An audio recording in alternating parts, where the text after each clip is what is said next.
Now our future world draws near, and we face the challenge of tomorrow. We must return and take command of our spaceship Earth.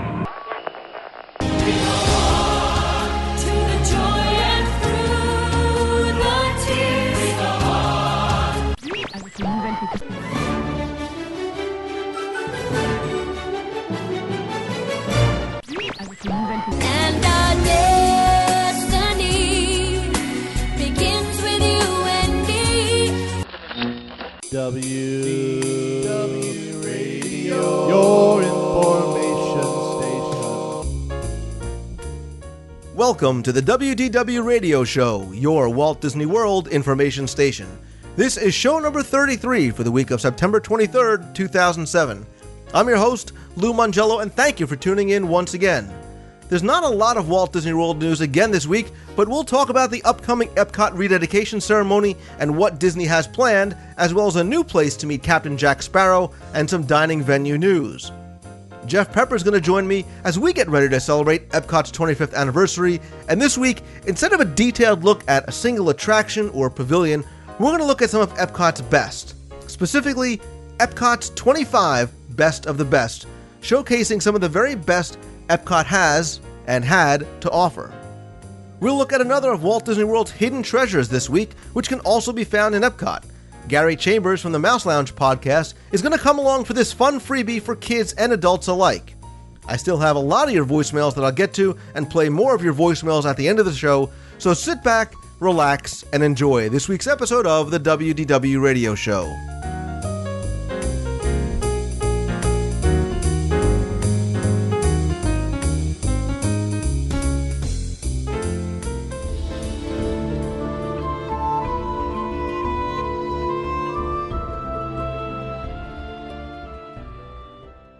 It's been another relatively quiet week in Walt Disney World news, as I think I and many people in the company are preparing for the upcoming Epcot rededication ceremony and events during the day on October 1st. And speaking of events, more details have emerged about what guests visiting Epcot can expect on that day. In addition to the fan celebrations and events like Celebration 25, which Jeff Pepper and I, as well as about 1,100 other Disney fans will be attending, guests who are visiting Epcot on October 1st will be a part of a very special day in Walt Disney World's history as Disney commemorates the anniversary in a number of different ways. First, as part of the celebration, guests visiting the park will be able to attend the rededication of the park at 10:01, get it, 10:01, October 1st, a.m. by the Fountain of Nations. Also, guests will be able to stroll down memory lane with a Disney legend, Marty Sklar. He's been with the company since 1955. He was dubbed the first official Imagineering ambassador and is set to share his stories of Disney history and his very unique perspective on the future of the Walt Disney World Resort and specifically Epcot at a presentation during that day. In addition, guests are going to have the opportunity to visit Epcot's 25th anniversary gallery to explore the fascinating journey that brought Epcot from Walt's original dream to the reality we have today. This exhibit is going to showcase concept art and models and memorabilia from the early days on Epcot. That is, I believe, going to be held at Interventions West, something I really can't wait to see myself. And there's going to be some other surprises likely in store. Be sure to tune in next week for something and someone very special concerning this event. Some time ago, we talked about some new Disney Star Wars figures that were going to be coming out later on this year. Well, someone sent me a link over to wizarduniverse.com where more pictures have come up. I'll put that link up in the show notes. If you are a Disney fan and a Star Wars fan, I think you're really going to like what some of these upcoming action figures are going to look like. On September 16th through the 20th, as well as the 23rd, 24th, 25th, and 29th of this year, there's going to be a Jack Sparrow test meet and greet over at the Adventureland Veranda from 10 a.m. until 6 p.m. daily during these test dates. Now, the Adventureland Veranda is right over the bridge from the hub to Adventureland. Again, this is just a test. It is something that they're doing outside of the Pirate and Princess party. So if you want to go meet Jack Sparrow, those are the dates if you're going to be down there to check it out. I have a feeling this is going to be very, very successful, and this may not be the last time you see it. I think this is really meant to complement the Jack Sparrow pirate tutorial where people really want to get a chance to meet and talk to Jack outside of the show. So, like I said, I have a feeling this is going to be very, very successful. Disney recently announced that they're going to be donating $10 million to Florida's hospital $40 million expansion. The hospital is the first and only hospital to bear the Disney name, although the actual formal name of the hospital won't be released until a later time. The hospital is scheduled to be completed in 2010. It's going to grow from 155 to 200 pediatric beds and offer advanced surgery, oncology, neurosurgery, and so much more. The expansion is going to take place in 4 phases, and Disney's Children's Hospital lobby that's going to be designed by Disney is slated to be completed in November 2008.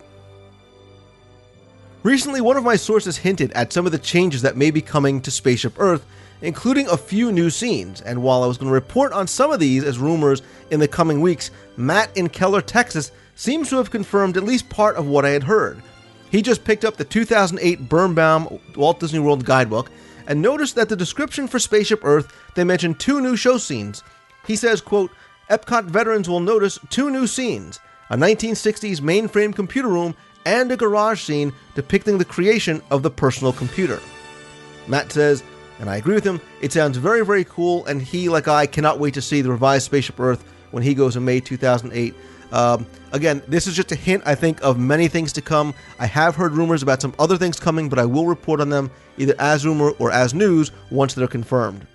Over in Disney's Animal Kingdom, looks like we have maybe a final opening date for the Yak and Yeti, which is set to be November 17th, although I do understand that it might only be the table service portion of the restaurant, as the counter service portion may not be complete as then. Again, that date can change, so you'll have to call Disney to find out exactly when that may take place. You can call 407 WDW Dine for more information. Finally, 2 popular restaurants have opened after refurbishments. The first is Tutto Italia, which opened on September 17th. Some changes include the fact that they currently are not taking ADRs, although that will likely change very soon, but they are participating in the Disney dining plan. The new menu also has family style or Abbondanza dinner menu, which includes family style platters for everyone to share that includes 1 appetizer, 2 entrees, and dessert. 1900 Park Fair over at the Grand Floridian also reopened on September 16th with a refurbished dining room as well as a new character dinner called Cinderella's Happily Ever After Dinner. And that features Cinderella, Prince Charming, Lady Tremaine, Anastasia, and Drizella. I expect both of these dining options to be very, very popular, especially the new character dinner. If anybody listening has had a chance to try out or take a look at either of those restaurants and would like to submit a review or call in from the restaurant, you could send that to lou@wdwradio.com or call the voicemail at 206-202-4WDW. And of course, if you want to discuss any of the items we covered in this news section or anything we talk about on the show, please go by and visit the WDW Radio message forums over at DisneyWorldTrivia.com.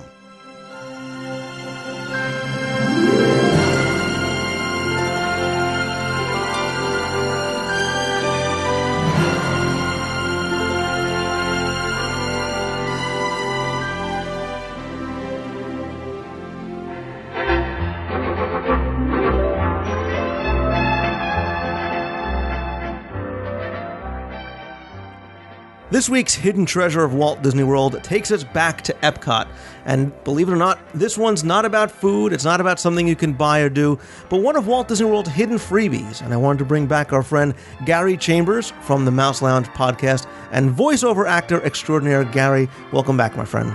My pleasure to be here. This is my opportunity to get you to go soak your head. Literally Lou, and figuratively. go soak your head. All right, tell your audience what we're talking about. Well, we're talking about the jumping fountains or the leaping fountains over by the Imagination Pavilion in Epcot's Future World. I'm sure you've seen them as you're walking into the pavilion or out of the pavilion. You kind of have the kind of water kind of jumping back and forth from planter to planter. I'm sure you've seen kids try and catch the water. Some kids stepping into the water, maybe some adults stepping in the water, whatnot. It's really neat, both technologically and just visually. It's something really cool, and some of the wonderful things that Disney does with water, not only around the Imagination Pavilion, but all around Future World, actually. Well, everybody knows the phrase, the devil is in the details. And as far as I'm concerned, when it comes to Walt Disney World, the magic is in the details. And here's one of those attractions that's not an attraction that you wouldn't pay any money really to go see, but it's what really enhances the visceral experience that you have when you are in Epcot. You just happen to be walking by, and here's this beautiful fountain with these leapfrog waters going from place to place, and it seems just completely a miracle, especially to the kids. And just watching them and their jaws drop and their eyes become as big as saucers as they're watching these leapfrog fountains go. It's an absolute treasure. And I'll tell you one other thing that I've noticed. The last time I was there, I just so happened to be on the right-hand side of the monorail as I was coming, the left side of the monorail as I was coming into Epcot. And if you want a really unique view of these fountains, get on the monorail and look down to the left towards the Imagination Pavilion as you make that loop to go back into the station. And it just gives you this bird's eye view that you can't see from underneath. It's every bit as fascinating as if you're actually standing right in front of it. Yeah, it's very cool, and obviously if you have kids too, in the middle of summer when it gets hot, it gives them a little place to kind of expend some energy and run around and cool off a little bit as well. But I strongly recommend, if you're an adult, don't get down in your skivvies and start running around, please. I did it once. The security chased me. I'd rather not talk about it if possible. But that was you? Listen, that was you. I think I read about this. Here's a little did you know that these I'm just going to gloss right over that. These fountains were designed by Mark Fuller, who was a former Imagineer over at Disney. He designed these. He also designed the Fountain of Nations at Innovations Plaza, and he also did the Triton Gardens over in Disneyland. He later went on to form his own company called Wet Enterprises, and if you've ever been out to the Bellagio, much as I have in Las Vegas, and enjoyed the fountains out there, that is Mark's work as well. So you can see the guy is not only creative, but a genius with water as well. Great engineering feat, truly. Absolutely. And like you said, a hidden treasure, something I think most people kind of overlook and probably wouldn't pay for to do, but it's something pretty neat and something that kind of makes Walt Disney World so much more special. Absolutely. Adds to the magic. Absolutely. And Gary, you'll be back again for more hidden treasures in the future. But for now, if you haven't checked out Gary Chambers and his podcast, go over and check it out at mouselounge.com. You can also subscribe via iTunes. Gary has a wonderful show, has a wonderful take on all things Disney. I highly recommend you go and check it out. Gary, my friend, thank you for coming on, taking some time to talk about another one of Walt Disney World's hidden treasures. As always, my pleasure, Lou. Thank you for having me on.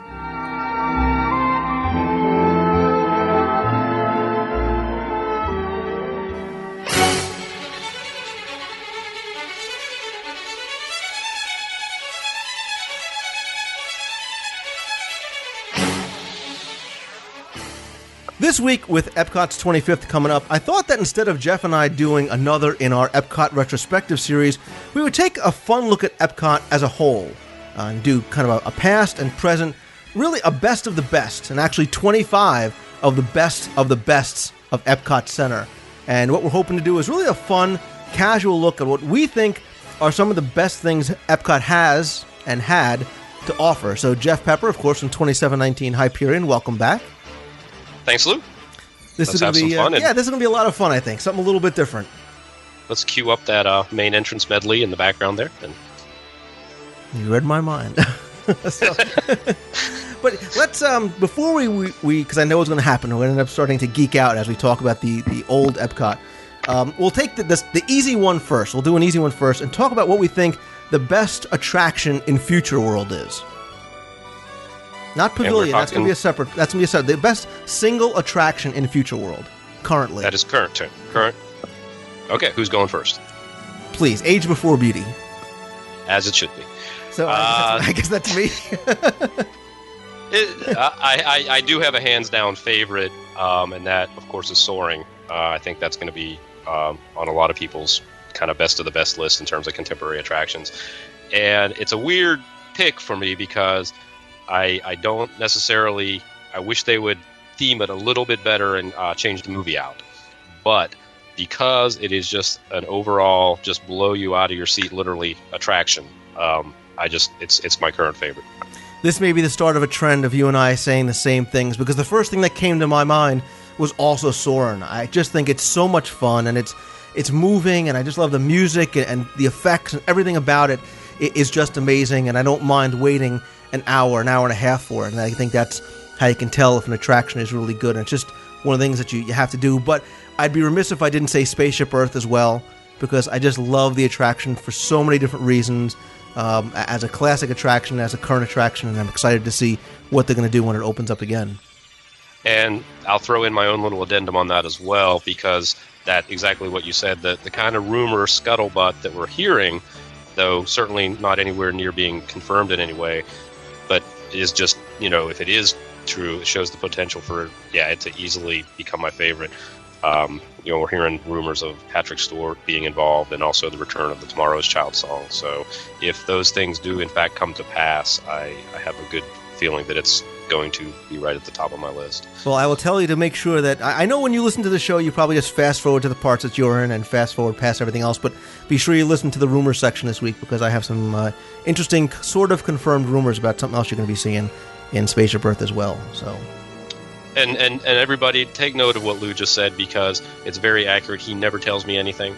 I get nothing until I listen to the show. I get little emails that say, "Oh, Jeff, I know something you don't know." And much like the rest of this list, you don't even know what all the questions are going to be. So, all right, so that's the single attraction. What do you think is probably the best Future World Pavilion today as a whole? Ooh, as a whole, I would probably have to go with the Land Pavilion. And we are 2 for 2. We're 2 for 2. Is it because of Soarin' primarily, or what else makes it? What do you think makes it the best of all the pavilions? It still retains much of its original charm as it was conceived of, even though it has gone through some very, very dramatic changes with the addition of Soaring and the elimination of the Kitchen Cabaret food rock shows. It still kind of just still has that feel, and it does have an attraction in it, the land attraction, the boat ride, that is still very much what it was back when the park opened. And it's essentially, it's a pavilion. It's, there's multiple things in it as opposed to just a test track attraction or a mission space attraction. It still has that big pavilion feel to it. Yeah, and plus you have, like you said, you have the restaurants, you have the movies. I still like Listen to the Land. I think maybe if I had to pick a second, maybe behind that, the Seas is one of the one that I think that's getting up there. At one point I would have said Imagination when the ImageWorks was opened and when it was what it was way back when. But the Seas with Nemo now and Turtle Talk, and you have the aquarium and you have the Coral Reef restaurant, that's got a lot going for it as well. But on to the next question. Let's get right to the food items, and let's talk about what do you think the best restaurant in all of Epcot Future World Showcase is. Whoa, that one's tough. I'm probably going to go with Le Cellier. I've only been there once. Scopa fan. Scopa. Yeah. The food was so phenomenal. But are we making a distinction between counter service and full service, or just overall? Or, well, I do have a couple. Well, let's just say best restaurant maybe for dinner, because I'm going to ask you the best place to maybe get a snack and the best place to get to lunch. Okay. So, yeah, I would say Le Cellier. Okay, I was going to say Rose and Crown actually. I think the food is very good. You have some unique items on the menu. You have a great bar with all different types of beers and drinks. And if you're lucky enough to get a seat by the window or outside, it's a perfect place to watch illuminations. And the pavilion is just beautiful at night, too, so that really kind of adds to the whole experience for me. So I'm going to say Rose and Crown. But if you had to go with maybe a best kiosk or snack stand or place like that, counter service place, what would you say then? This is kind of close to where we were last week, but I have to say Yakitori House in Japan. And that is because what we talked about last week was the ambience and the setting and just a very, very relaxing kind of place. And so even though it's just counter service food, it's good counter service food, and it's just a really just neat place to hang out. That's actually, my next question was going to be the best place for lunch, and I was going to say Yakitori again for exactly the same reasons. I just think between the food and the gardens outside, it was beautiful. But I think all in all, the best place to get either a snack or a quick bite or a counter service thing is probably a Summerfest over in Germany. We covered it on the show once before. I like the food. I like the Germany pavilion. I think if I had to say maybe somewhere else, I think the kiosks I like is the Tea House right that's on the promenade in China. And in Norway, I just love going in and getting a lefse, which is like a little flatbread that's made with cream and butter and sugar, and it's kind of rolled up, and it's a nice little snack that I like to get when I'm there. So I totally did misinterpret this question, did I not? It's my fault. I'm going to take total blame for it. See what happens when you don't prepare it. Okay. But all right, let's stay in World Showcase, and I'm going to ask you, what do you think the best entertainment is in World Showcase? All the different pavilions have so many different acts and things like that you could see outside the pavilion. I'm not talking about individual attractions, but some of the different things you could see as you browse, through the different pavilions. I have a couple of favorites there. I'll mention both of them. I really enjoy the Beatles cover band in Great Britain or United Kingdom, and I am a very, very, very big fan of the acrobats in China. You must be reading my mental notes, because the Dragon Legend acrobats in China, these young kids are just incredible. I'd be remiss if I didn't say the first thing that came to mind was the Voices of Liberty over in American Adventure. Oh, geez. Yeah. Some Sorry, patriot, I retract. and you know what, too? I wasn't thinking America. I know. But international. And in the spirit of what we covered last week, the Matsuritsu drums over in Japan, too, something I really, really enjoy while I'm there. And I try and actually check the Times Guide so I can catch it when I'm there. Yeah, let me just say that, Voices of Liberty would be at the top of my list. I wasn't even on that wavelength there. All right, so overall, what do you think the best show or attraction in World Showcase is? And again, I'll let you go first. Oh, easily, hands down, that would be the American Adventure for all the reasons we've discussed in the past. Yeah, I agree with you. It was an absolute no-brainer. And again, while I like a lot of the other shows and attractions in some of the other pavilions, American Adventure is completely in a class by itself. And like you said, for everything that we covered when we did. But one of the things I was thinking about too, Jeff, and we're obviously both parents, so we can talk to this a little bit about, is people have always accused World Showcase of not being kid friendly. There's nothing for kids to do there, and I kind of disagree with that about Epcot and World Showcase as a whole. But what do you think the best thing is for kids to do when you bring them to Epcot? It's interesting because I can answer kind of from my standpoint and then from my kid's standpoint. My kids absolutely love Japan. They're just fascinated with Japan, and it's kind of interesting because, as we discussed last week, there's not a specific attraction or ride or anything like that to really grab them, but they really like it. I think, though, the new edition of the Three Caballeros in Mexico, while it's still very, very, I consider somewhat sophisticated and adult, it can entertain the adults just as much. I think the kids are going to immediately identify with it and enjoy it a lot more than El Rio del Tiempo that was there before. Yeah, I think I'd have to say that the Kid Cot Fun Stops are a great idea, and you can do them in both Future World and in World Showcase. And specifically in World Showcase, I like the idea because it gives kids a chance to interact with the cast members and take something home for free that they worked on and that they made is a real one-of-a-kind souvenir. And gives you and your kids a chance to talk and kind of meet these people from other nations. So I really like the idea of the Kid Cot Fun Stops. Almost wish they had something like that for adults as well. But sticking with the kid theme, I think this is probably question 9 or so.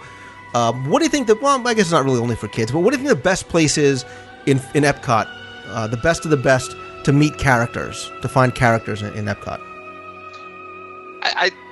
The obvious choice is the brand new Epcot Character Connection that just went up in Future World. But I have to say, I really enjoy the character appearances that happen out in World Showcase. I especially like when they tie in characters to a specific country. The best example I can think of is how the Robin Hood characters are featured in the United Kingdom. Yeah, I like being able to find Belle over in France, and I like going back through Morocco all the way into the back where you can find Aladdin and the genie, and obviously Princess Jasmine, kind of in that little hidden area across from the restaurant. Beautifully themed. I just really, really like that a lot. All right, Jeff, let's get to the part that I'm sure you and I are most looking forward to. And let's talk about some of the things from the old Epcot, some of the things that aren't there anymore. And I'm sure I know the answer to this on both of our sides, but what do you think the best lost and extinct attraction is? Oh, no doubt Horizons. Yeah. No doubt.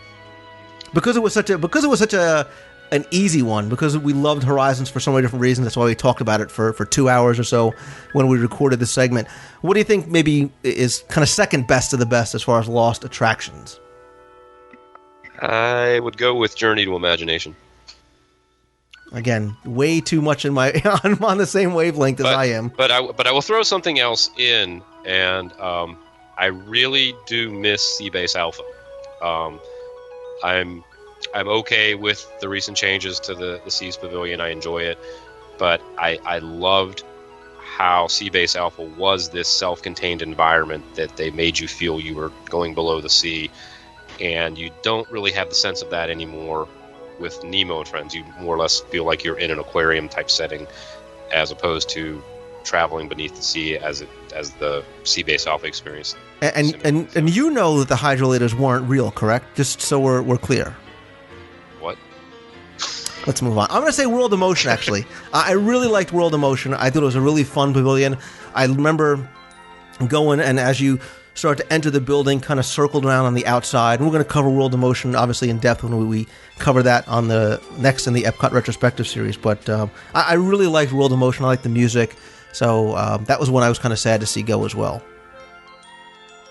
But what about pavilions as a whole? We're talking about completely extinct pavilions, at least as they were in their original form, because many of them have kind of changed from what they were, and I don't necessarily just mean Horizons being torn down, but some of the other ones that have really changed over the years.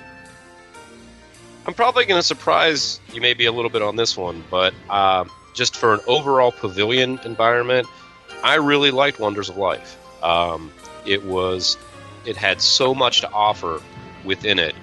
When you went in, you had 3 different attractions, and then you also had so many interactive exhibits, plus beyond the 3 major attractions, that being Body Wars, Cranium Command, and The Making of Me, you still had the smaller type things like Goofy About Health and the Anatomical Players, and you had a food venue, and in the early years you had a very strong retail shop in there, lots of food options, and I think a lot of people who only recently experienced it, say within the last 5 to 10 years, really missed a lot, because over time after it opened, a lot of things, there was this sort of gradual phase out of a lot of those things. And when it was at its peak, shortly after opening in 1988, I believe, it was just really, really just something. It had just a lot to offer. I was really surprised you didn't say what I'm going to say, which is going to be Communicore. The old Communicore, just for all the exhibits and the shows and the technology. That's something I really, really miss, especially as it originally opened. It's funny when you say that. You're right, because I do feel the same way you do about it. I don't see it as a pavilion. I guess because it's sort of the centerpiece that you described it as the main street of Epcot, and because it's split between Communicore East and Communicore West, I almost sort of see it as its own entity, separate from everything else, and sort of an apples and oranges kind of comparison. I see. Now that's how I feel about Interventions now. Interventions is not something I need to see. There's not a lot in there that I feel compelled to go and see and do, as opposed to Communicore, which in the map in my mind's eye was something that I had to go do. Usually right after hitting Spaceship Earth. I liked spending a lot of time, and the kind of division between the two buildings really was a non-issue to me. I think that the interesting thing, though, and this is probably not going to make sense, but I have to say that Communicore is probably the thing I miss most that has gone away. I mean, as much as I miss Horizons, I really, really, really miss Communicore. It's Julie, isn't it? You miss Julie. You're back to Julie. I'm not the one with the shrine, but let's move on. So, one of the things we talk about when we talk about the old Epcot and the new Epcot is that progression towards moving away from these edutainment, to use that term again, exhibits and pavilions, into the introduction of more thrill rides and thrill-based attractions. And while some people like them, some people don't, we should maybe talk about what we think are the best of them. What kind of the best place to get a thrill, the best thrill ride in Epcot is today? If you're a fan of them. I am. I'm not a purist in that sense. I am not someone that dislikes Test Track or Mission Space. I enjoy both of those attractions very much, and I have to say, and I know there's a great deal of controversy over it, but I am a big fan of Test Track. I really just enjoy the entire experience, and I know it's a stark contrast to World of Motion that was there before, and I know a lot of people argue that there's nothing the least bit futuristic about it. But I still think it sort of plays to the World's Fair theme that Epcot was kind of taken from, and I think it's just a fun experience. I really enjoy it. I agree with you, and I felt the same way, especially the first time I rode Mission Space. I had heard all the hype, and I rode it early on, and I really enjoyed it. I mean, I bought into the whole idea of what the pavilion was trying to do, and I bought into the experience. Maybe just because I am the tech geek, and I loved all the technology that they use, and I feel the same way about Test Track. When you get outside and you hit 65 miles an hour, there's something exhilarating about that really puts that smile on your face. And whether you like the old pavilion or maybe you're not crazy about the new pavilion, you can't say that it's not a fun experience. I guess if I had to pick one of the two, I would probably say I might even go towards Mission Space. I really like Mission Space. I feel the same way. I really, really enjoy Mission Space, and the first couple years it was there, my family and I, we rode it a lot, considering that it's, it can be a very, disoriented experience. Even the kids who can kind of take it or leave certain thrill rides were very much that they were never bothered by it. They really, really always got a big kick out of it. And my only disappointment, I think the only thing that kind of lingers in the back of my mind about Mission Space is just the disappointment that it never lived up to some of the initial concept ideas that were floated out there for a space pavilion. The space pavilions that were originally conceived, even going back as far as pre-Epcot opening, were very, very large in scope and scale. And unfortunately, Mission Space ended up sort of just being pared down to, one attraction and then, the post-show area. And the things that had been floated out before were some fairly elaborate, big-scale pavilion ideas. Yeah, I was trying to think when I was coming up with these questions, a way to kind of do a best of the best of almost these unrealized concepts. Which of these unrealized, maybe that we kind of could do that. Which of these unrealized concepts for Epcot would have been the best? What is something that we would have liked to really have seen come in there? I think most of what I would pick would be some of the World Showcase ideas, obviously. Mm-hmm. I really would have loved to have seen the Venezuela Pavilion. I think, the Africa Pavilion we've kind of got in Animal Kingdom. I think much of, certainly there were some attractions there that we're not getting in Animal Kingdom, but I think it's sort of a nice consolation. But, there's, we talked about the Bullet Train and Meet the World over at Japan. But I'm drawing a blank here. There was a couple other Spain, Israel, Soviet Union. Switzerland. The Soviet Union. Actually, I'm glad you said that. That's the one that had come to mind because I did a blog post on it, and there was a concept there for a 360 movie that would have really expanded on the whole thing with audio animatronics and multimedia. That sounded like it would have been very, very cool. Yeah, the first thing that came to mind, obviously, especially in light of what we did last week, were some of the attractions that could have come into Japan because I love the pavilion so much. But the way Equatorial Africa had originally been described, and based on the models and the concept art, it really sounded like it would have been so much more of an immersive experience than even what we have over at Disney's Animal Kingdom, and really what they were going to do with a very big parcel of land in that corner of World Showcase. And again, that area still stands for the most part empty, and the hope is that maybe one day, one of these could get built. But I'm going to put both of us, I guess, kind of quickly on the spot, because one thing that came to my mind, we talk about things that could have been based on announcements and concept art and ideas and Imagineers had. What would be your best of the best pavilion? If you could put a new pavilion or a new country or a new part of the world into World Showcase, what would you pick? I'll go first because I go ahead. because I'm putting you on the spot. Hands down, I would say Egypt. That would be the first thing. Obviously, the Pyramid, Sphinx, no-brainer kind of weenie entrance to the attraction and pavilion. but again, the culture of the people and so rich in history and beautiful artifacts and what you could do, whether it be shows or attractions, different type of museum exhibits. I was always a big, when I was a kid, the Tutankhamun stuff was very, very popular at the time, and it was kind of making its way around. And I've always been intrigued by the culture and the history of Egypt. That's something I would love to see. I would also love to see an Australia pavilion. And again, the possibilities are just endless as to what you could do with that. I would go for India. India is, I think of all the countries in the world that aren't represented in World Showcase, that are in fact just an immense international type of have presence on the world stage, I think India would certainly qualify as one that is out there that certainly doesn't have a representation in Epcot. And I think of all the ideas that have been kind of thrown around, that might be one that might have the most possibility of actually coming in, again, because of how prominent India has become on the world stage, politically and economically and technology-wise and whatnot.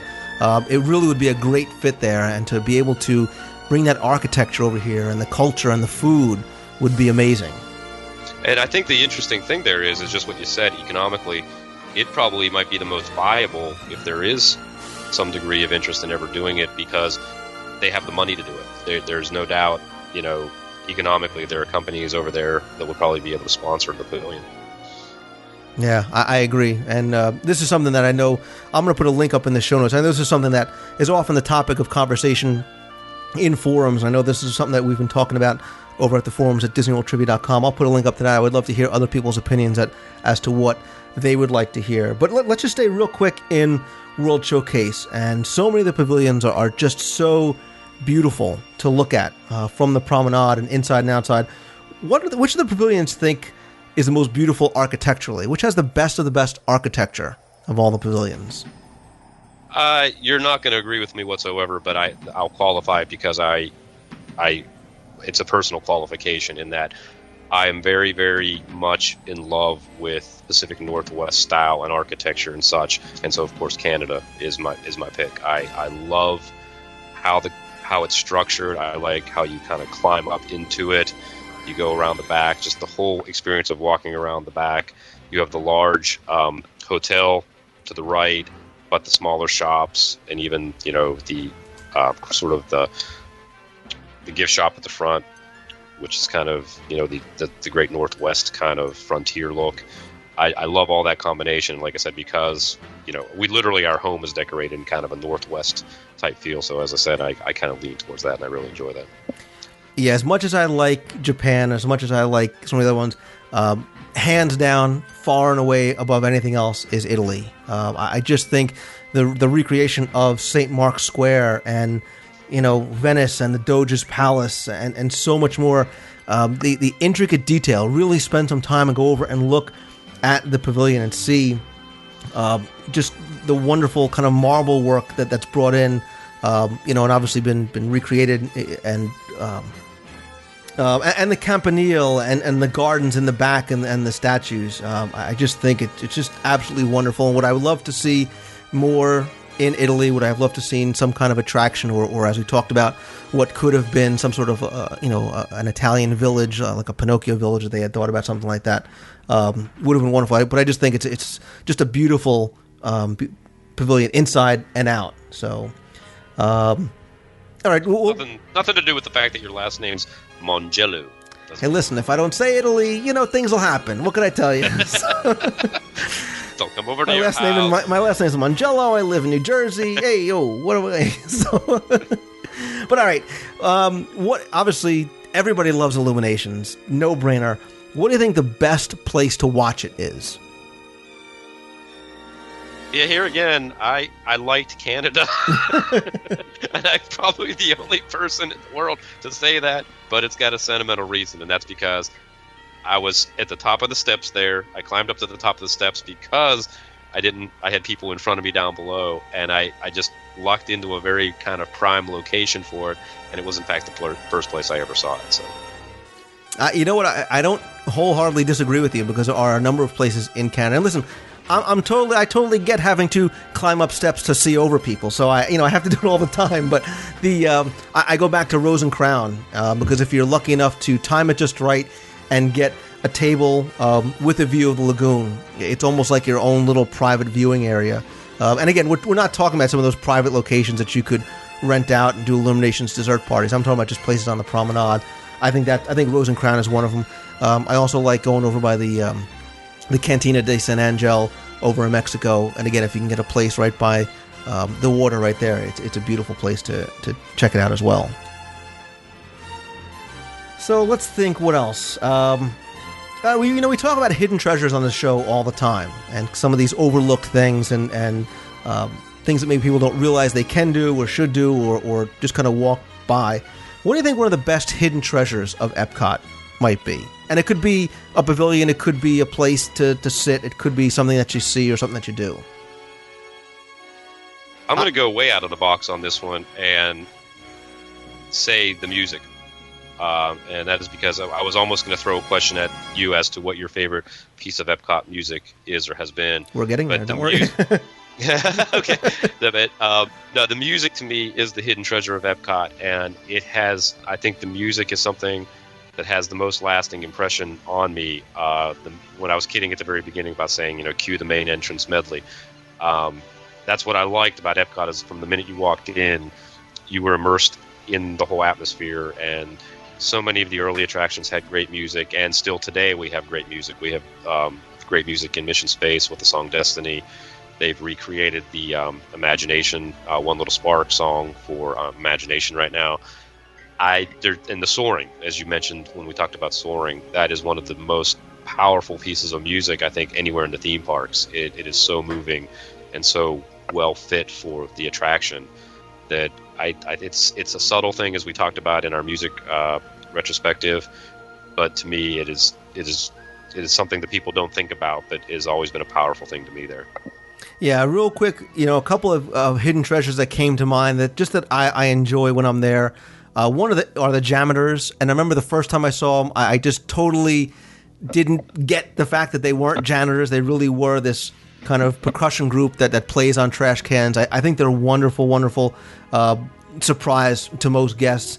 And the other, it's silly, it's ridiculous, but as you're walking out of Future World at night, there's something about fiber optics, the twinkling sidewalks. I hate to say it, it's true. Yes, no, that is great. That is the first time we noticed them. It was just, I remember, my son was very small, and it was you're dead tired, you're dragging yourself out, and it was just like an instant rejuvenation for all of us. It was just this like a little piece of magic when you first experienced it. Exactly, and that's exactly the word that comes to mind when you look at it. You kind of get that little twinkling, thing going on, and there is something magical about it, and it's probably a very simple effect, but it's something I think is really neat. But let's go back to the music, because I was going to talk in a couple of questions about maybe the best attraction theme song of today, and maybe the best attraction theme song from the old Epcot. We'll call it the old Epcot, for lack of a better word, or pavilions that are no longer here.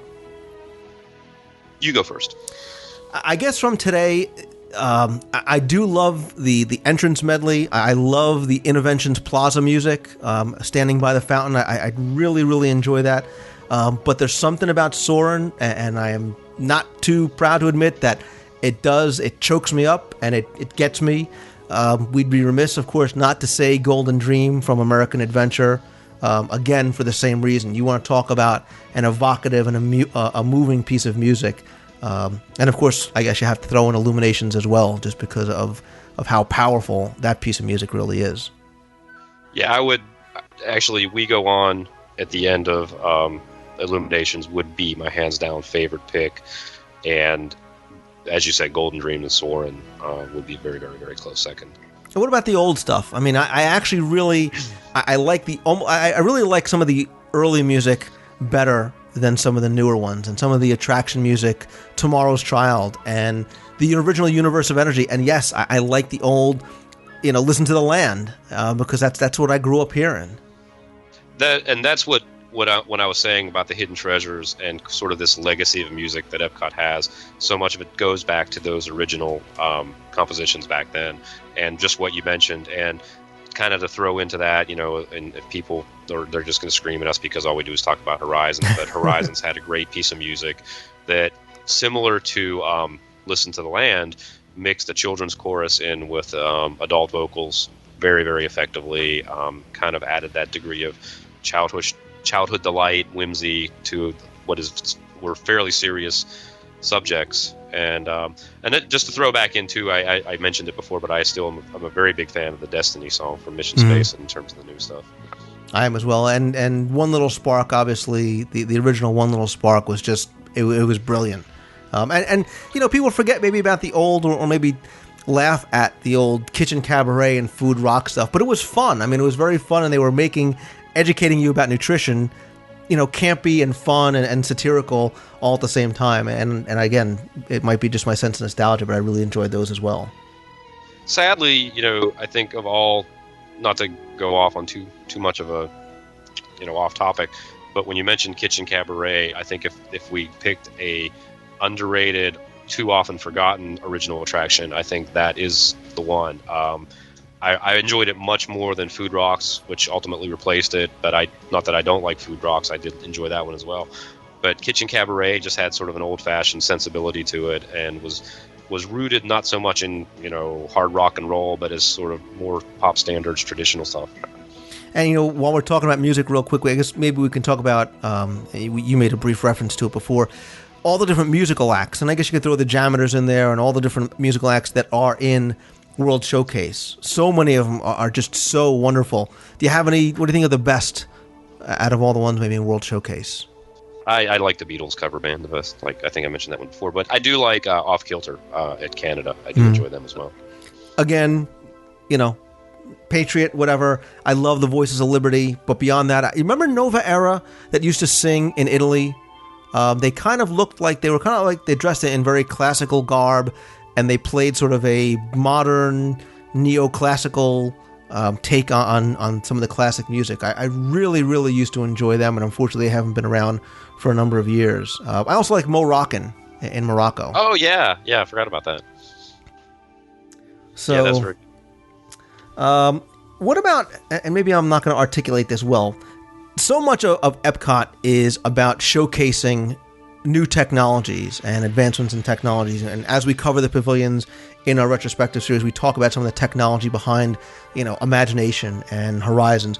What do you think the best use of some of these new technologies is in any of the new or old attractions or pavilions at Epcot?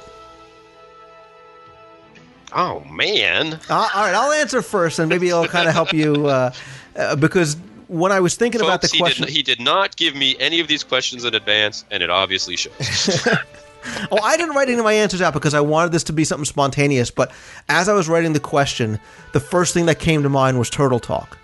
And it's just, it's a technology that wasn't used anywhere else in the parks, anywhere in the Magic Kingdom previously or any other theme parks. It's obviously incredibly interactive. You want to talk about a living character initiative and having kids and adults being able to interact with the pavilions. I think this is probably the best example of it.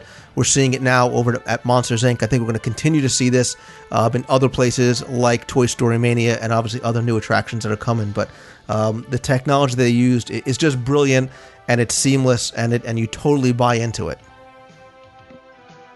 What he said.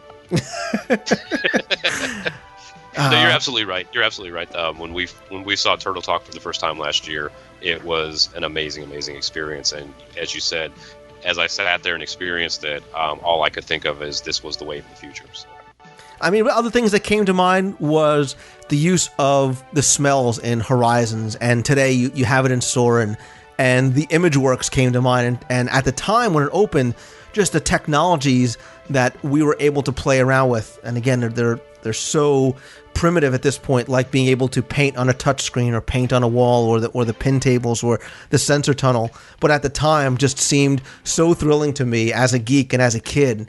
I was just fascinated by it. I think that's why I and you and so many people have such an attachment to Epcot, was because of this was the first time that we were introduced and had a chance to get hands-on and play with some of these technologies.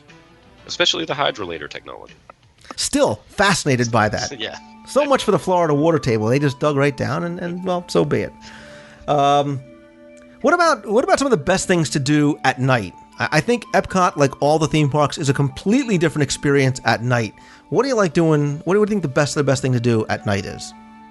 And here I'll go non-traditional, because even the way Disney structures, sort of subtly or indirectly structures your experience, everybody thinks of World Showcase at night.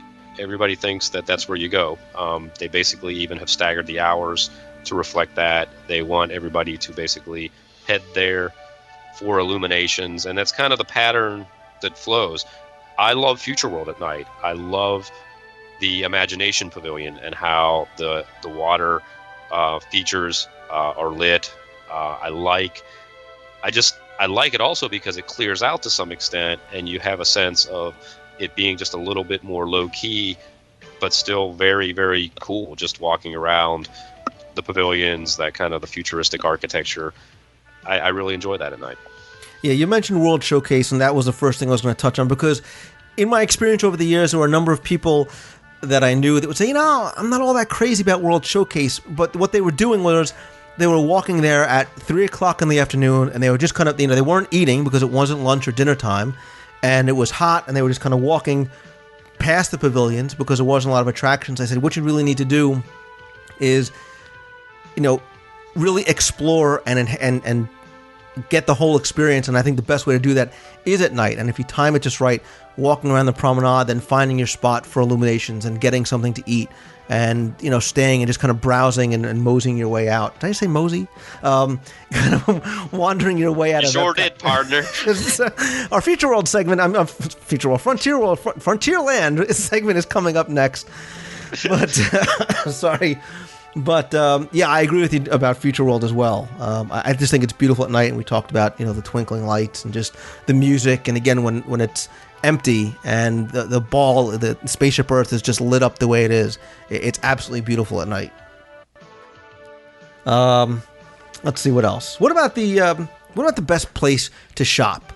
And it might seem like an obvious choice, but keep in mind all the World Showcase pavilions, all the different pavilions in Future World. What do you think the best place is to shop in Epcot?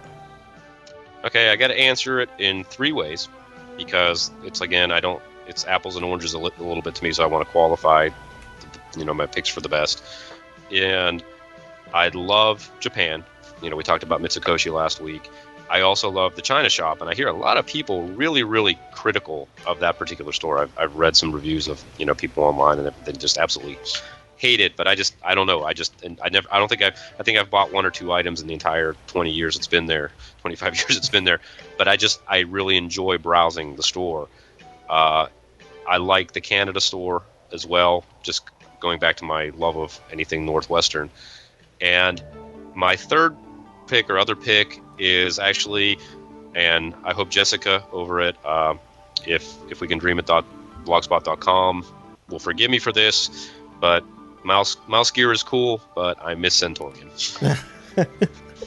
And again, as I wrote the question, that was what came to mind. Was again, Mouse Gear is a great shop, but there was something about the old Centaurian, both the way it was laid out and the merchandise that they had, that was the first thing that came to my mind. And again, it might just be that nostalgic in us. And it also played into the whole overall feel of Communicore, what Communicore was, when we've talked about that, and you mentioned that just a little bit earlier. This kind of self-enclosed type of environment that was still very open, and you could walk out of Communicore and walk into the hallways and such, the corridors, and it was just a very neat environment. And yeah. And this, I'm going to cry a little here. Take over a retail store. A Excuse me. I'll be back in a second. Well, with what's coming up now with Epcot's 25th, and there's hints that we're going to see some of this retro merchandise and some changes coming. You might not have to weep just so much and be able to kind of get your fix when you go back. But if I don't know. Again, I don't know how to maybe express this question the right way. But if we were kind of to go back to the opening year of Epcot Center. Because that's what we're celebrating with Celebration 25 and the rededication ceremony. What do you think was the real best of the best back then? The thing or the place or the attraction or the memory that just kind of encompassed it all for you that makes Epcot so important to you today? And I'm not going first because I don't have an answer to this yet. So, and it's an intangible. It's an intangible in that it's what it represented. It was all about, when taken as a collective whole, Epcot was an idealistic view of the future and where, as a civilization or as a people, we were going. When you were at Epcot, you felt good about the world. It celebrated all that was good and right. It celebrated innovation. It celebrated imagination. It celebrated international brotherhood. And that, I just remember when I first couple years that I went to Epcot, I was all about Epcot. In those 2 years that I was going to Disney World, I was just all about Epcot. I loved Epcot, and it's because when I literally walked out the gate at night, I felt good about things. I felt good about the world. I thought, hey, there is good going to happen. Things are a mess, but you know what? There is innovation. There's imagination. There's a quality out there that this is celebrating that is still out there among we as a people, as citizens on this planet. And I know it's sentimental and it's schmaltzy, but I think that's what so many people got out of Epcot. I think when you hear so many, what we refer to as purists, and I'm not always sure that that's a complimentary term, but I think what so many people, when we wax sentimental about Epcot Center of 20 years ago, I think that's that intangible thing that we all walked out with, and that so many people today can't quite understand what we're talking about. Mm-hmm. It's very idealistic. It's very sentimental.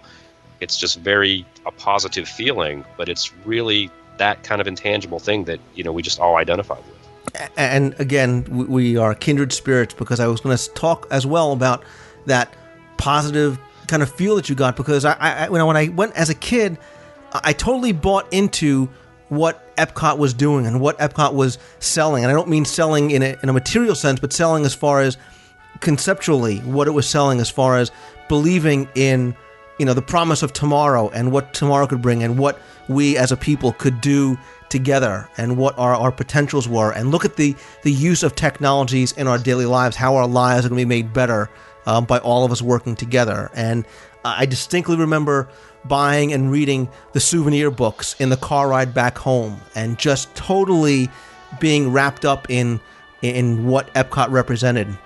And like you, it instantly became my favorite park. And a lot of people couldn't understand why. They didn't maybe get, they thought it was maybe too educational, or they didn't understand where all the rides were, like the Magic Kingdom. But to this day, I still kind of feel that way. And that, I'm going to follow it up with this question, Jeff, is, do you think today Epcot still embodies that same spirit that maybe it did back in 1982? It struggles with it.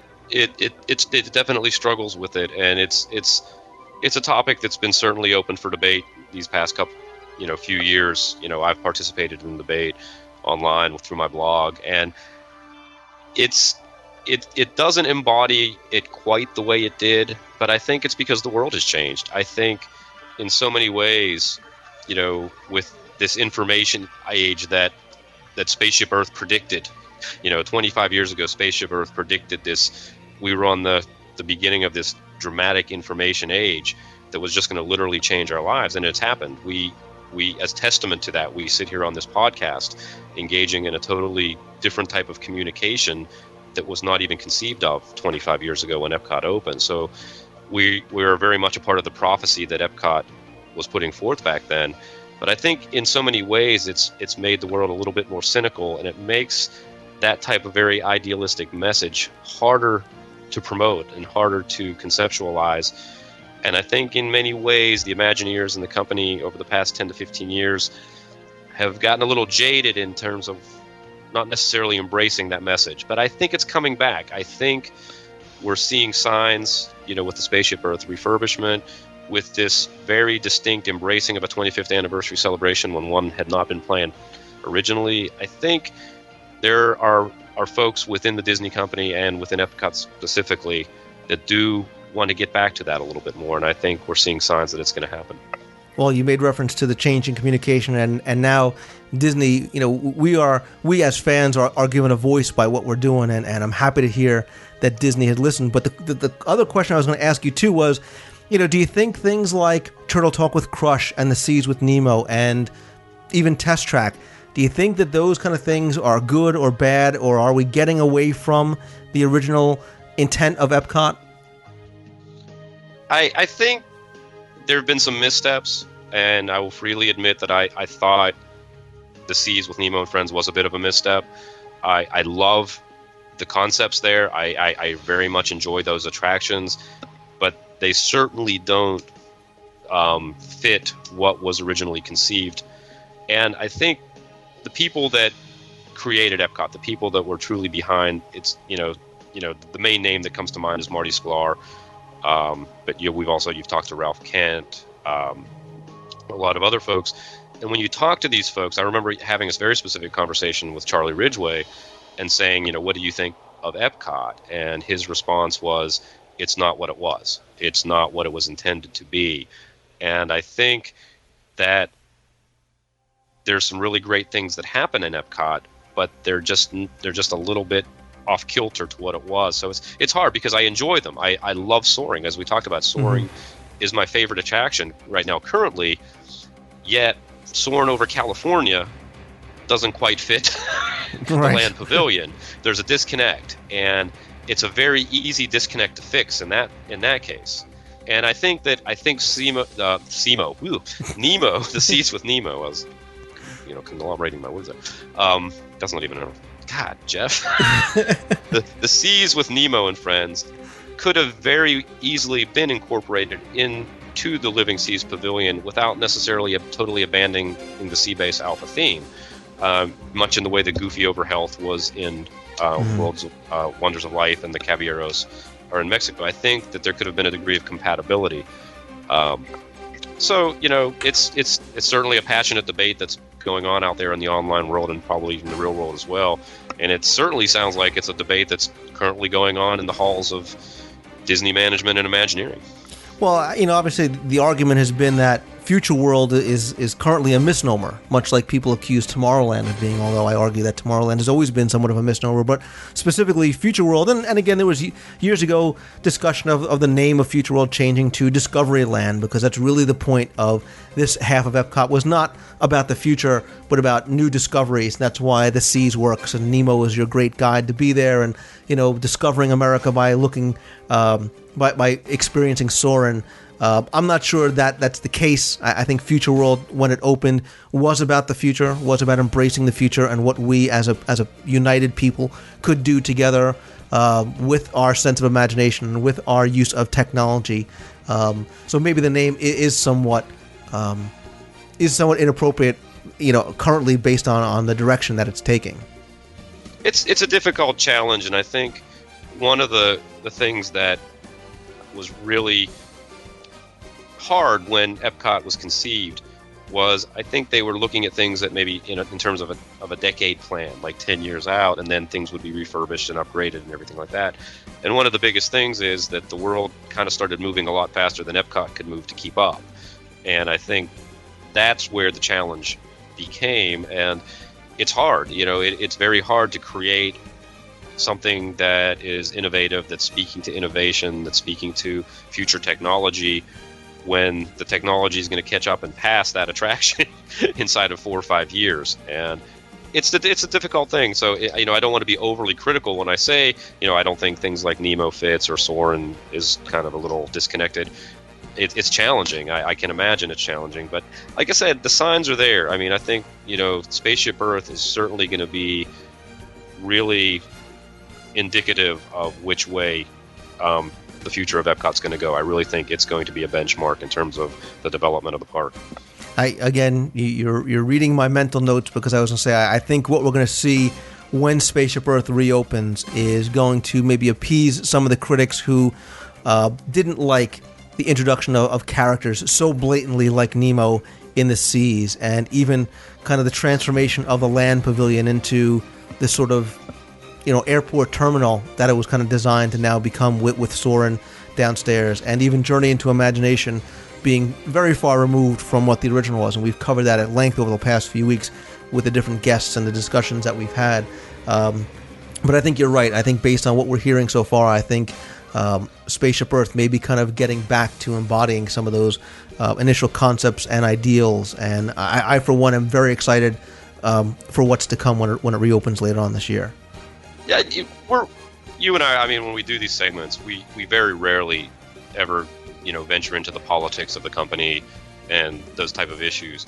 But I think it is important to note that, these last 5 to 10 years especially, there were internal politics that were playing significantly on the events of the parks and the development of the parks and the capital expenditures of the parks. And I think, again, reflecting what I just said about Epcot needing to constantly being in a state of kind of upgrade just by the very nature of its theme, those happenings really did play, negative to some extent. And I think what's very, very important is Bob Iger just recently at a conference, very much stressed that they were going to increase the capital expenditures for the theme parks.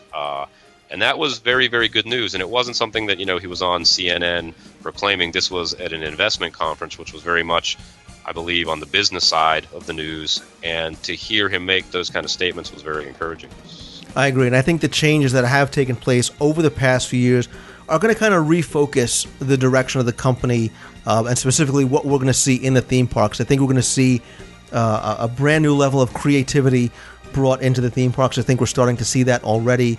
I think we're going to see more attention paid, not just dollar-wise, but, direction and focus with what's going on and maybe kind of going back to some of those older ideals. And again, I've said it before, I think we're starting to pay witness to what in the future is now historically going to be a very important time for the company and a very good time for us as fans of what's going on. And I know that they've talked about not opening a fifth gate in Orlando anytime soon, and that's not a bad thing because now the focus is going to go back to what they can improve in the parks currently. You're seeing that in Epcot now. I think after October 1st, we're going to start to see even more things announced that are going to be coming that are really going to make a lot of those purists, as we call them, very happy. So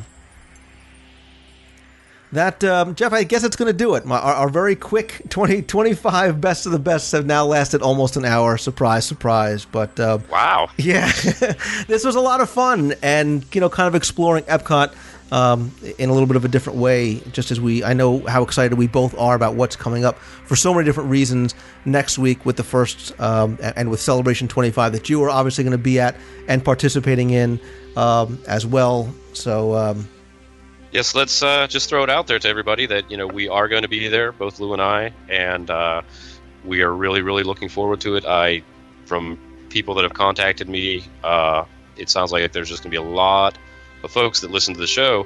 So please, let's meet, let's introduce ourselves, let's say hi, and let's have some fun that weekend. This is definitely going to be a good time. And Jeff, as always, thank you very much. You can go and visit Jeff at his new URL, which is 2719hyperion.com, and then I'll take you over to his blog. And again, if you enjoy the stuff that Jeff and I talk about on the show, you're really going to enjoy what you can read there. It's a site I recommend you check daily. So Jeff, my friend, I will see you in just a few days at the new / old Epcot, and yeah. Don't cry. Sorry, give me a hug. Getting misty. We better sign off here. Thanks again, buddy. It was a lot of fun. All right, thanks, Luke.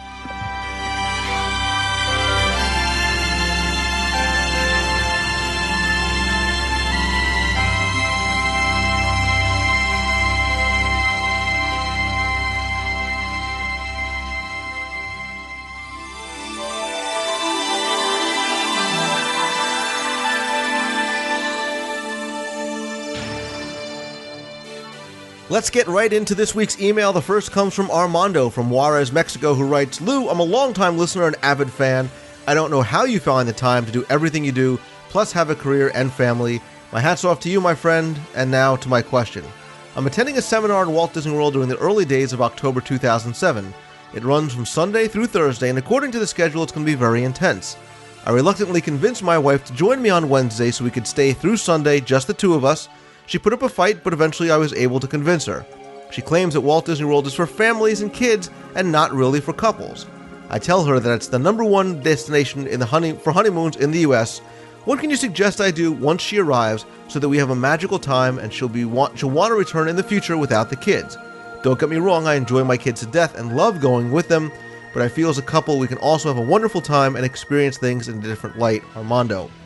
Armando, you're 100% right about a number of things. First of all, that it is the #1 honeymoon destination for couples, and it is a great place to go even without your kids. My wife and I go all the time, and it's a very, very different experience. I think what you really need to do for her is balance some adult-only activities along with allowing her kind of inner child to come out and enjoy the theme parks as well. And to that end, do something like a character meal at Chef Mickey's or a character meal somewhere where her favorite character is going to be, so she can really, like I said, allow herself to be a kid again and enjoy it that way. But balance that as well with things like having some nice meals, maybe at an upscale restaurant like the California Grill or Flying Fish. Maybe spend an evening walking around the World Showcase Promenade, having a glass of wine, heading over to the boardwalk or downtown Disney, going to see something like Cirque du Soleil, even do some romantic couples things like take a carriage ride along the Sassagoula River, go to a spa together, or if you're athletic, go play golf, go play tennis. Do things that you can only do as couples that you wouldn't normally be able to do with family. And again, also balance some of those things you would do together, but maybe might enjoy in a little bit of a different way going without your kids. And I'm sure she'll see exactly what you're trying to do, and she'll see what kind of a different experience it is. And by all means, after you come back, let us know how it goes. Katharina, who is Weibo on the forum, says, Lou, I'm going to Walt Disney World in December. I've heard about the fire barge burn-off at the end of Illuminations. Is that something that anyone can generally hang around and watch for at the end of Illuminations, or is it something special? When do they generally do it? Thanks for the great podcasts and books. Katharina, what you're talking about is the fire barge burn-off after Illuminations is over. Basically what happens is, before the large barge can go backstage and prepare for the next night's show, they've got to burn off the excess liquid propane. So what they do is they wait about an hour and a half until after the park closes, and they'll empty it out by basically just burning it off. And it creates this beautiful giant flame. Some people have always wondered, is that the barge exploding? Is there something going on? But they do it really every night to burn off any excess. Anybody's allowed to stay and watch. Usually around that time, Epcot cast members are starting to ask people to kind of slowly make their way out to the exit. But if you do want to hang around, it is something you can catch. You can also catch it if you're over by the boardwalk somewhere. You can usually see it from there as well. So something very cool, very interesting to watch. If you definitely have a chance to hang out, I suggest staying to see it. Next email says, Lou, my wife and I got married last year on September 16th, 2006, but we couldn't afford a honeymoon at the time. So we decided we'd go for a honeymoon at our 1-year anniversary and are staying at Coronado Springs. To get to the point, I heard about all the little things Disney will do for you just to make it all the more special. She hasn't been to Disney since she was 10, and she's 23 now, and I've heard about things they'll do special for honeymooners. I want to call Disney and let them know it's our honeymoon so I could surprise my wife with this. Like, I heard your hotel will give you a pin that says it's your honeymoon, Coral Reef will make you a special menu. I'm not in it for the free stuff, just want to give my wife that little extra treatment if possible. We have reservations for the Hoop-de-Doo on the 22nd, Captain Jack's on the 26th, Coral Reef on the 27th, France for the 28th, and the Crystal Palace on the 29th. I don't even think about this until I heard on the show, but I was unsure if I should call and say anything, as it was about a year ago when we got married. Any input would be great. Sorry so long. Love the show. Can't wait to see you at Coronado on the 29th. Oh, great. Tom, that's from Tom Reck. Tom, I look forward to seeing you as well. Congratulations on your anniversary / belated honeymoon. And absolutely, whether it's your honeymoon, your birthday, your anniversary, whatever it is, tell anybody and everybody. Call ahead, let the resort know that you're coming down. It is going to be a special event. You're coming down for your honeymoon and anniversary. Tell all the restaurants. Call them ahead as well. Say, listen, I have an ADR for such and such. It's my wife's anniversary. I just want to make it something special. And I guarantee Disney will go out of the way to do that. Oftentimes when you are making ADRs, they might even ask you, are you coming down for any sort of a special occasion? If they haven't, by all means, take the affirmative step and go ahead and tell them. And they may just do one of the two of those little things. Again, not that you're looking for something free, something just to make it a little bit more of a magical experience. Hope when I see you on the 29th, you'll be able to tell me if any of those things actually worked out for you and your wife. Next email comes from Victoria, who says, "Hey Lou, I've emailed you a few times and I'm currently planning my Sweet 16, and I thought, who would be the best person to ask for a little help? I know you have a lot of emails to read, so I'll try not to type a novel. So here are my plans so far for this very short trip, but I still think it should be great. I'm planning a Sweet 16, which isn't a big highlight because I can drive and I can now go to the Utilidors on the Keys to the Kingdom tour and possibly become a princess lookalike. So I'm taking 4 friends that are ages 15 to 16. My mom will also be there for most of the party. Since we want to spend more money on food, tickets, and merchandise, we're going to go in with a value resort. I'm torn between all of them except sports. I've stayed in movies and I love the new music rooms, and Pop Century seems fun. We want to get adjoining rooms. Which do I think would be the most fun? Hands down, Pop Century I think is the best of the value resorts. I've said it time and time again. The theming, the food court, the pool, everything that it has to offer, I think you guys would really, really like Pop Century. Let's see. We want to do Mickey's Very Merry Christmas Party on our first night. Saturday, MGM. Then Epcot. Then Fantasmic. Sunday, go to Downtown Disney for a quick spree in the world of Disney. What's the best place to celebrate with birthday cake? And you asked if Primetime at MGM. I think that Primetime is a great idea. I think I like Primetime for the food. I like it for the atmosphere. And if you really want to kind of make a big deal about your birthday, you can be assured that all your cousins in the kitchen and everybody else that's waiting on you will definitely make a big deal about it. I think you guys would enjoy that a lot. Any ideas for Saturday night? Nothing too crazy and crowded like Downtown Disney. You asked about the pool. I think a pool is a great way to kind of wind down, spend some time with your friends, especially over at Pop Century. There's always a lot of activities going on there, especially at night. Again, it's not going to cost you anything. You can spend as much time as you want there, just kind of hanging out, get something to eat. You can really make a great night of it, to enjoy your birthday on Saturday night. So that's your outline. That's what I have right now, coming up fast. I'm excited. Write me back when you can. Victoria, again, what better place to spend your Sweet 16 than Walt Disney World? And like I said, for the previous question, make sure when you go down, you let people know it's your birthday so you get that little extra bit of Disney magic. Mike from Indiana wrote in and said, "Hey Lou, with all that the parks have to offer, some vacations just demand time outside of the commando environment. What do you consider the best non-park activities at Walt Disney World? My wife and I have been to the world over 20 times and are headed back in January. We have 4 days left on our 10-day park hoppers and are trying to think of new ideas for things to do to kill the time on the other days. We'd love to hear your thoughts. Thanks for all you do. Keep up the great show and keep up the good work." Mike, you're right. As much as I always talk about going commando style and time not spent in the parks is time wasted, I'm of course saying that half jokingly because you really can go down to Walt Disney World for, 3-4 days, and there's so much to do outside the parks. You can still have a great time without ever having had to have step foot in any of them. For example, if you are the athletic type, there are plenty of championship golf courses. There's horseback riding at Fort Wilderness. At Fort Wilderness, there's the off-road Segway Tour. If you're not maybe a regular golfer, you want to do there's miniature golf as well. There's the 3 different miniature golf courses you could do. If you're into maybe some water-based activities, you could take a variety of watercraft out either at Downtown Disney, over at the Polynesian, at the Grand Floridian, or the Contemporary. Even if you're not staying there, you can still go and take advantage of the watercraft. You can go to the water parks. Obviously, there's Typhoon Lagoon, there's Blizzard Beach. You can make a full day out of either one of those. You can go parasailing on Bay Lake if you really want to be adventurous. Shopping, there's plenty of places to go shopping. Obviously, Downtown Disney. You could also go and browse through some of the shops at the various resorts. Each one of them has something a little bit different and things you normally won't find anywhere else on property.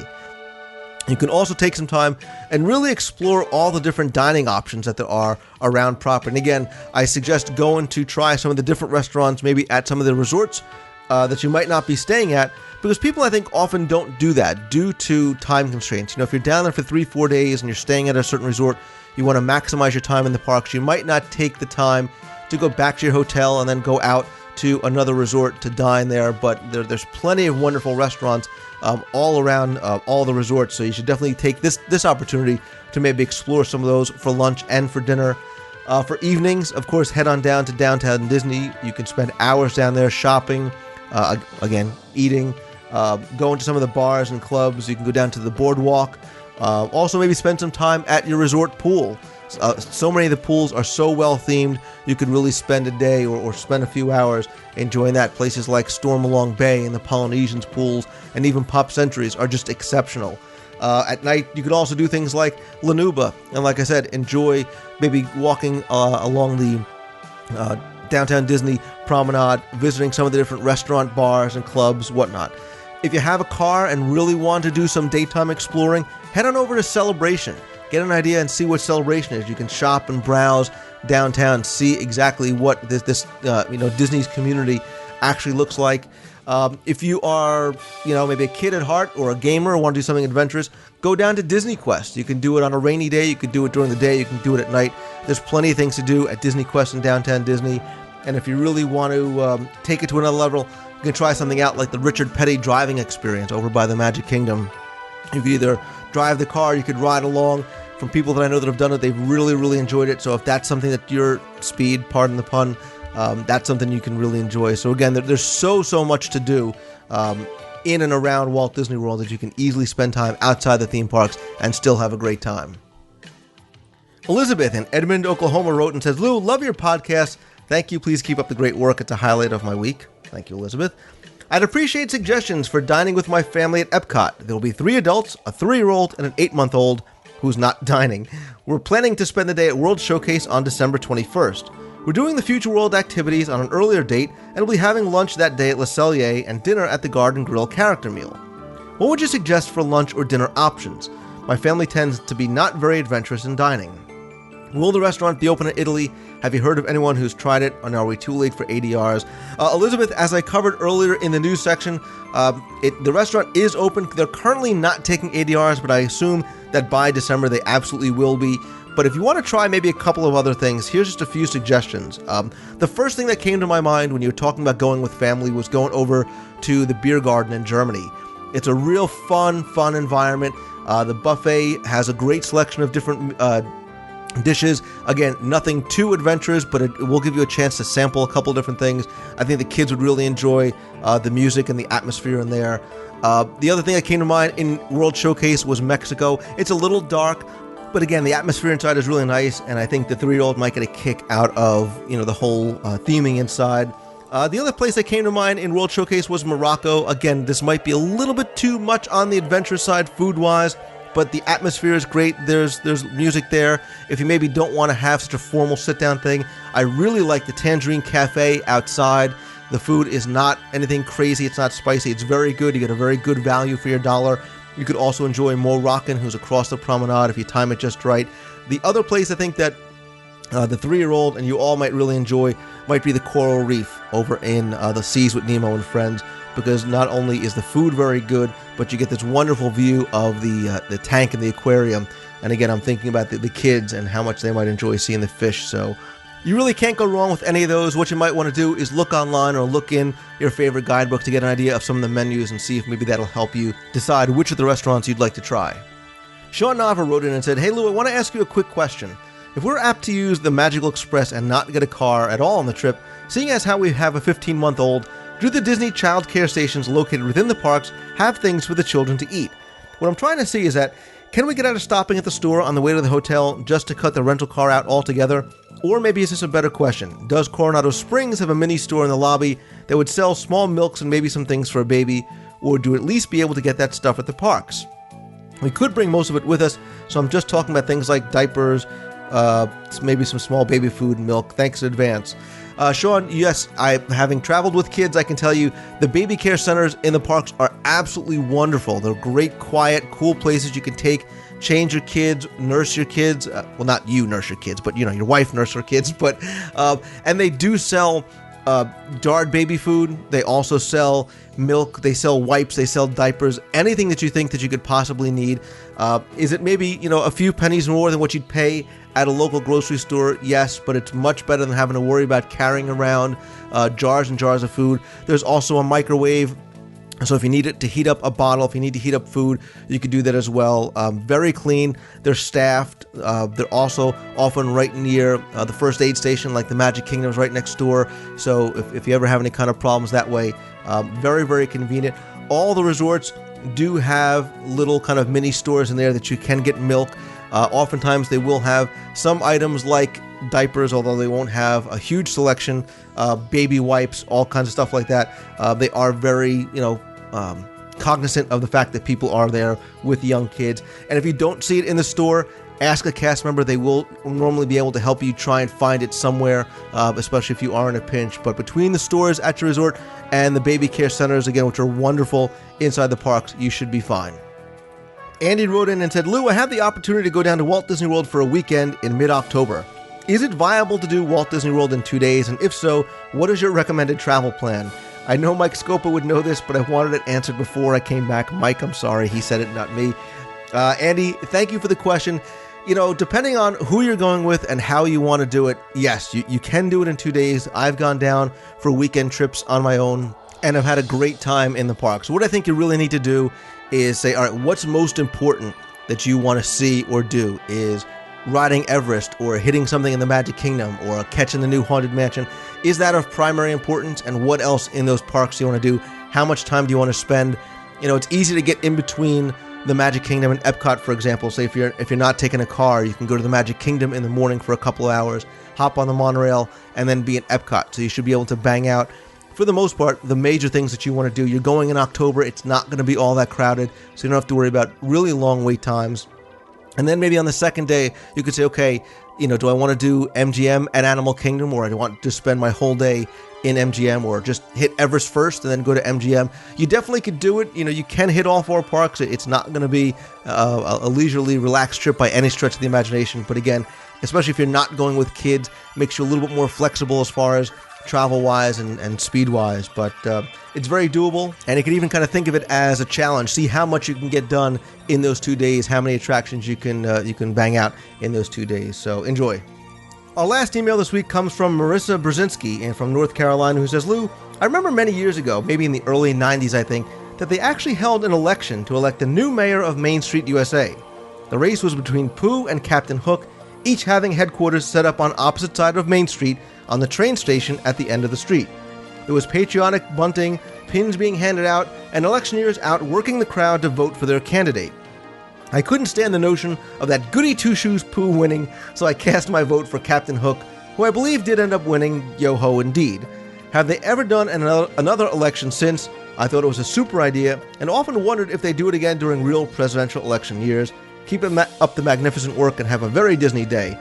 Mib, thanks very much for the question, and I do remember this from around, I think it was 1994, somewhere around there, that they did this Main Street summer celebration, and they had an election for what was going to really become the kind of unofficial/official Magic Kingdom mascot. Pooh was known as, or his kind of tagline was, the candidate for you. His headquarters was in the Emporium, and Captain Hook, who told you to vote for Captain Hook or else, was located over in the camera shop. Now, I don't honestly know who won, and I went looking when I read your email for some photos to see if I could find anything. I really couldn't find anything in my archives. I'll keep on looking and see what I can find. I think another election like this would be pretty interesting. I don't know that they've ever done it again since. I'd be curious to know what you or other people thought. Who should be the mayor, or who should be the official mascot of the Magic Kingdom if they were to have something like this? And maybe this is something you guys can vote on over at the forums over at DisneyWorldTrivia.com. We'll put a poll up there and see who you think who should run in the election and who should win as the official mascot of the Magic Kingdom. So that's going to do it for this week's emails. Again, if I didn't get to yours, I promise I will get to it in the coming weeks. I know I still have a lot of them to get to. But by all means, please keep your emails coming to lou@wdwradio.com. You can also send in your question as a voicemail or just a comment via voicemail at 206-202-4WDW.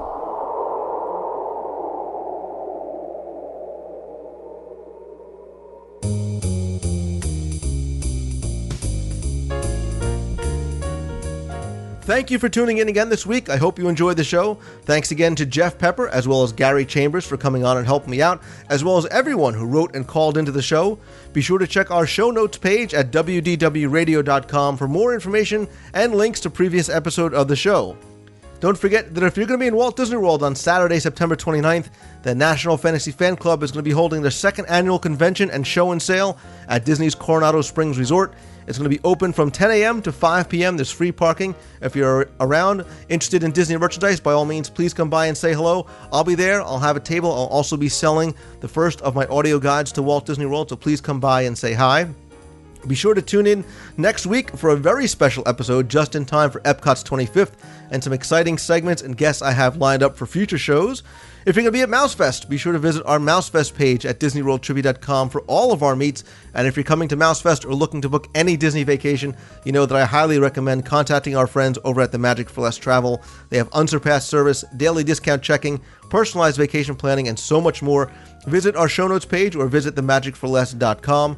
As always, please keep on emailing the show and calling in your voicemails to Lou at WDWRadio.com and call the voicemail at 206-202-4WDW. That's 206-202-4939.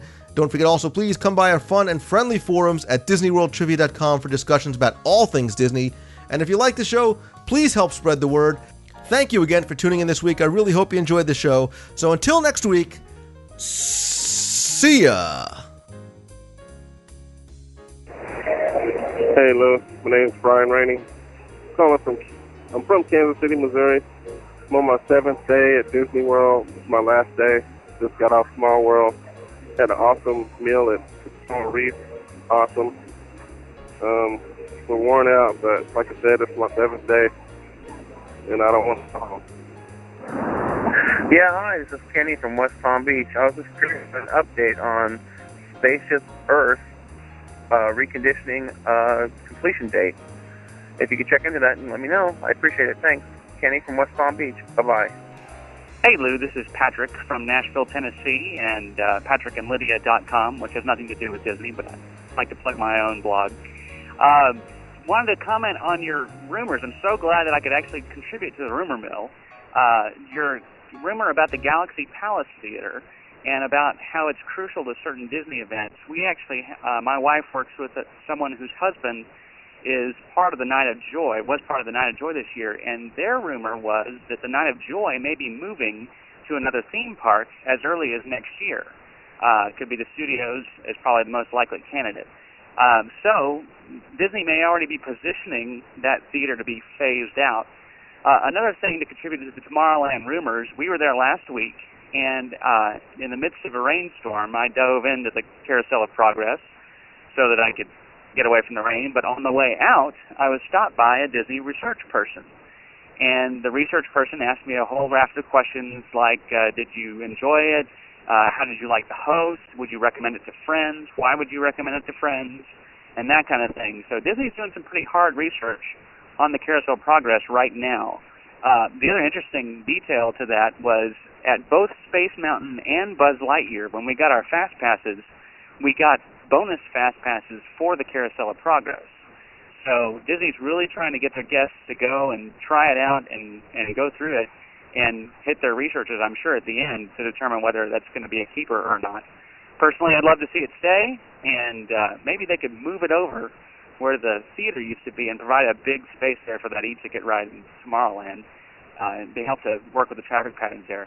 Great show, and we'll see you at the park sometime. Bye. Hey, Lou, this is Tom Fantozzi from New York, New York. My question is concerning Walt Disney World, and I wanted to know if there was any chance that we might see Main Street USA restored to its former glory. For example, I miss the days of the Penny Arcade and the old Magic Shop there. I find that Disney merchandise mile just gross and over the top. Thanks, Lou.